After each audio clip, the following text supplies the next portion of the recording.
Hey guys, welcome to my channel and I'm back again with another really interesting video. In this video guys, we are going to cover another LeetCode premium level question, which is question number 163, missing ranges. So let's get started with the problem statement. Basically guys, we are given an inclusive range which is represented by these two variables lower and upper. And then we are given a sorted unique integer array which is called as nums. And here all the elements are included within this inclusive range. So let's take this example. You can see that we are given lower value 0 and upper 99. And we are given this sorted unique array nums, and all the values in this array are within this range 0 to 99. Now it says that a number x is considered missing if the x is in the range lower to upper but the x is not present in nums. So let's say in this case we have got 0, 1 but then 2 is missing, right? Because 2 is within the range 0 to 99 but 2 is not present in the nums array. We have to actually return the shortest sorted list of ranges that exactly cover all the missing numbers. So what does that mean? Well, let's say 2 is not present in this array, right? So to cover 2, we have to put it in a missing range, and that range goes from 2 to 2. Why? Because 3 is already included in the array, right? So the range goes from 2 to 2. And then the next number that's missing is 4. But the range starts from 4 but ends at 49, because from 4 to 49 there are no numbers that are present inside this nums array, but they are all within this lower to upper bound. And then it goes from 51 to 74 and 76 to 99. We have to make sure that these missing number ranges must not include a number in lower or upper bound which number is present in this nums array. Okay, so all the numbers that is there in these ranges must not be present in the nums array, and they must always be between lower to upper bound. Okay, so that is the example, right? And we have to give the shortest sorted list. By that I basically means is that you cannot make a list from 2 to 100 or something. You just have to make the shortest possible list so that you get all the missing numbers in their ranges. Okay, yeah. So that's the first example. Another example is that you have got your number -1, only one number in the list, lower bound -1, upper bound -1. And here, if that's the case and there are no missing numbers, you just return an empty list because there are no missing numbers, right? So that is the example and that's the problem statement. Let's look into the constraints. The constraints say that you have got a lower and upper value ranging from 10 raised to power minus 10 raised to power 9 to plus 10 raised to power 9. Then the length of the number array is pretty small, goes from 0 to 100, and the number I value goes from lower to the upper bound. All the values of the numbers are unique, and we already know that the numbers array is actually sorted. Okay, so these are the constraints. Now let's look into some of the solution approaches that we can go. So let's look at the first basic brute force solution approach. If we want to find out the missing numbers, what we do is we just have got this numbers array, right? We also have got the lower and the upper bound. What we can actually do is we can go from lower number to upper number.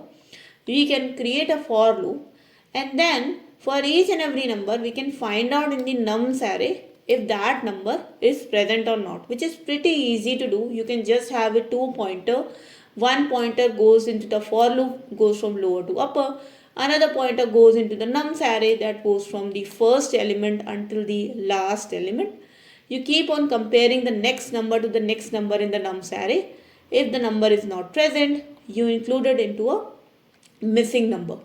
Now once you have found the first missing number, then you basically check the next number in the same lower to upper range, the same for loop. And if the next number is found in the nums array, then we basically close our missing range. If the number is not found in the nums array, you keep on increasing the missing range boundaries.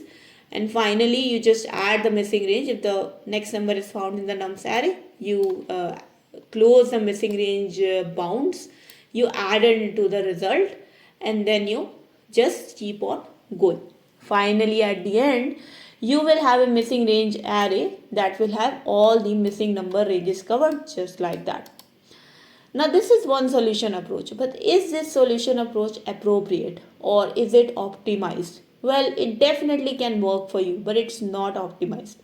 Why? Because you can see the constraints already that the lower to upper bound range goes from minus 10 raised to power 9 to plus 10 raised to power 9. And with this approach, where we are actually traversing this huge limit from lower to upper, it's gonna cost us a lot, right? And for every number you are also traversing, you are finding out if it's in numbers array or not. So this can be a more costly operation. So we will not go with the first approach. We'll actually go with the more optimized approach, which is the second approach, where we are actually traversing the numbers array. We are only going to make one for loop that is going to traverse your numbers array. And here's how we find the missing ranges. So the first step is that we traverse it from 0 to num's length. Okay, let's say the traversal parameter that we are using, the iterator we are using is I. And then side by side, we also keep a counter variable which is called as next num. And what this next num variable is going to be having is the number in the lower to upper range. So this next num variable ultimately will have the number that will be the missing number. Okay. We first initialize it to the lower bound. Okay, because we have to start finding the missing numbers from the lower bound, right? Now we start traversing our nums array from 0 to nums length I. And when we are traversing the number, we are just checking with the ith number that if this is equals to the next num or not. Now remember, initially the next num is 0, right? So let's say in this case we compare 0 with 0. Now if the number is found, then it means that it's not a missing number. So we then increment the next num to the next number. So now the next num will become equals to 1. And side by side my I will also increment. So I will also now come to this element. Okay. Now again I will compare this one with the next num 1, and I will find out that the number is actually present. So it's not a missing number. Problem comes in the else part. So let's say when my next num will be 2 and my ith value will be 3, right? Now in this case 3 is not equals to 2. So what do I do then? In that case I start opening my missing range brackets and I set the first element of my missing range to the next num value. Okay, and my next num is 2, so that means 2 is definitely missing, so I set it. What will be the ending range of that missing range? Is basically just the ith number minus 1, right? Because we know that up until this point all the numbers are found. This number is not equals to my current number in my range. So anything from this number until my next number is actually missing. So 3 minus 1 is 2. So now my missing range becomes equals to 2 comma 2. Similarly, when I go to the next num, where my next num will become equals to now 3, you can see that 3 is present, but then my next num will become equals to 4. So 4 is not equals to 50.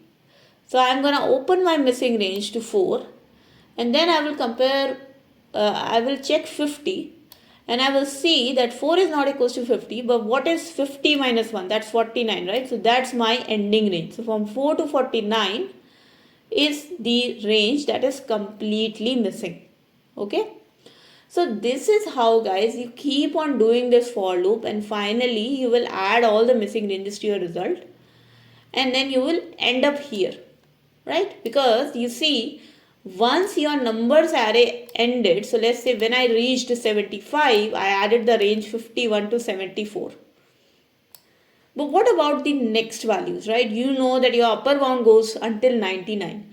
So here is the last case that we will handle after the for loop, that if my last number in the range is lesser than my upper range and it is not equals to the number that we have found, then we will just simply take the numbers after this last number in the nums array, that is 76, and we will take the ending of the missing range as the upper bound, which is 99, and we add it in our output, and finally we will have the correct missing ranges. Okay, so this is how the algorithm will work, and you can also already see that this is going to be much better, because what we are doing is we are just traversing the nums array which we know is a finite length from 0 to 100 instead of the lower to upper bound, which can go from any range. Okay.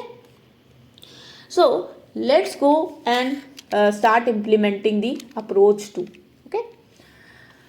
So first of all, guys, we will actually handle our base cases. So let's say if the nums array is completely empty, then we just return lower upper bound, because in that case all the numbers are missing. So we just have to return the whole range.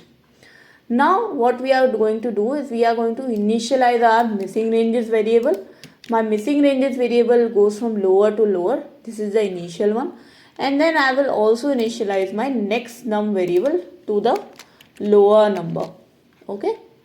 So this is my first thing. Now what I am also actually going to do is I am going to actually create an output variable where all my missing ranges are going to be stored or appended. That is going to be called as ranges, and that is what I will return in the end.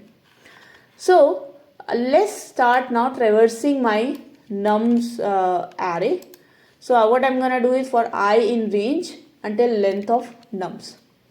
So the first thing I'm going to check is if the ith num is equals to the next num. So if the next num is equals to the ith num variable, then we don't have to do anything, right? Then you just do next num and you increment it to the next number, because in that case now we have to go and find out the next number in the lower to upper bound and see if it is present in the next nums variable or not.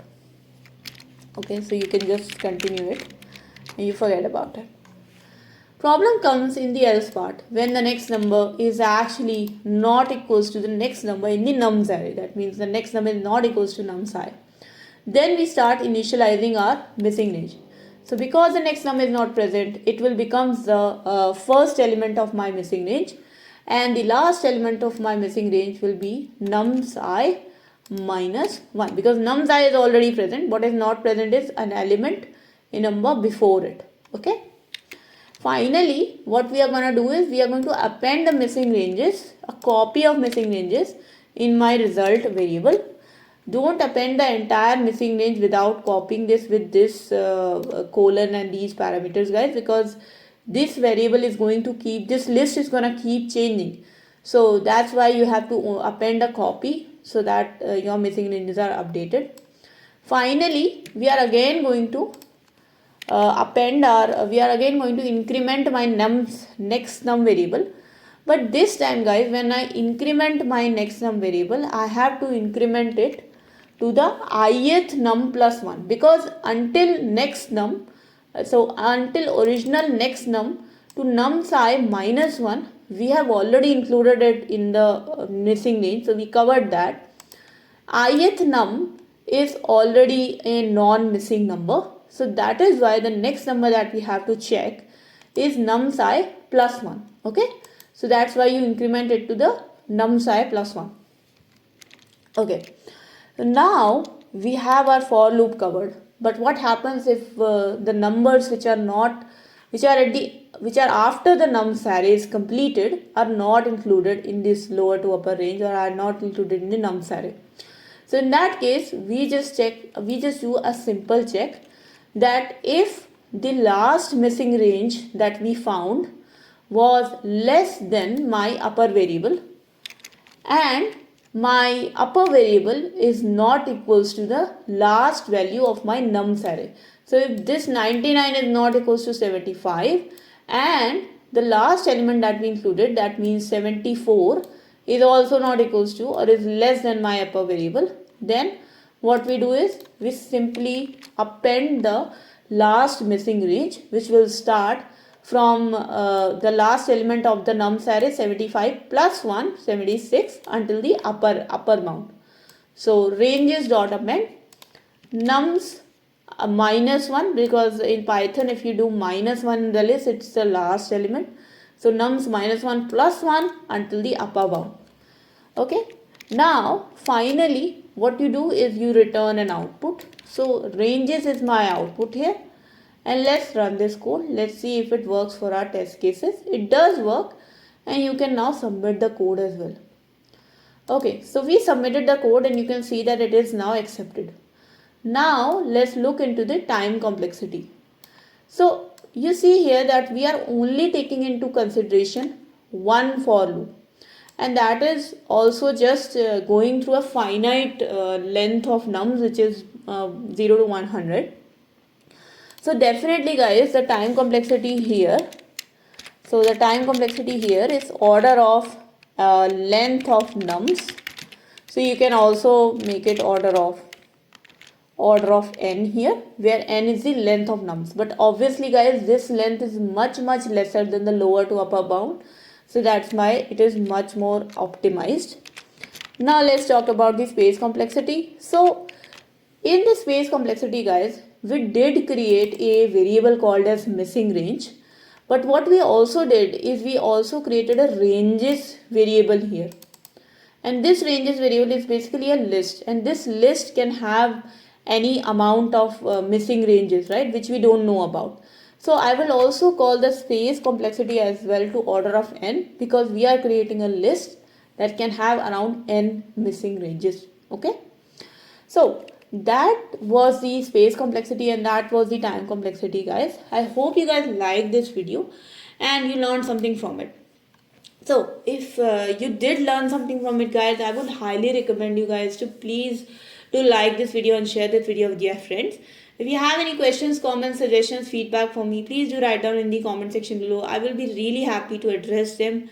And in the end guys, if you have not yet subscribed to my channel, please do subscribe and hit the bell icon for future notifications of more such programming and coding related videos.